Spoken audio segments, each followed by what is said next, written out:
I think next we go to Adam Eben, one of two freshman senators. All right, if I'm confusing people, then let's just go to you, Senator Marsden, right away, and I will introduce you. And remind people that you were elected from the House of Delegates to the 37th Senate District in 2006 when the seat became vacated by then Attorney General Ken Cuccinelli, who had moved to that role.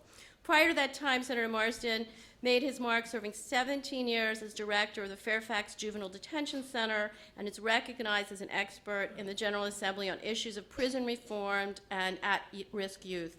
Senator Marsden has reached out to the Jewish community for many, many years, all during his public service, and he was quite the familiar and effective face at Super Sunday and on the phone, and always quite welcome. Thank you. Thank you very much, Cookie. I think one of the big things going on this year is clearly, as Vivian talked just briefly on the transportation issue.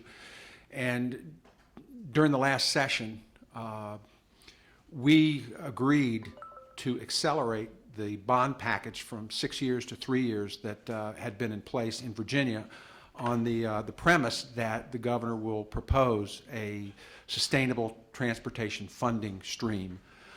It looks like that funding stream is going to be presented as devolving transportation responsibility to the locality, which we could probably talk for quite a long time tonight about the problems that would create here in Fairfax County, and I don't think that, I'm hoping the governor doesn't go there. It is not a solution. It doesn't expand the pie of transportation money. It just merely devolves the responsibility down to localities. On the human rights front, this year, I'm carrying an interesting bill. There was a Supreme Court decision that basically said a child who is tried as an adult and sentenced to life without parole in a situation where it was non-homicide, somebody didn't die, that they need a meaningful opportunity for parole. And the Attorney General gave an opinion to the Supreme Court, and the Supreme Court ruled in Virginia that meaningful approach is, or the meaningful avenue is geriatric, the possibility of geriatric parole at the age of 60, which means a 15-year-old sentenced to life without parole would be considered at the age of 60 for geriatric parole, which, to my knowledge, has never been granted in Virginia. So we want to put in something this year. It doesn't affect many kids, but the reason Virginia is the best managed state is that we often get the little things right. We attend to the details of government, and this is one of those details where you have to be fair.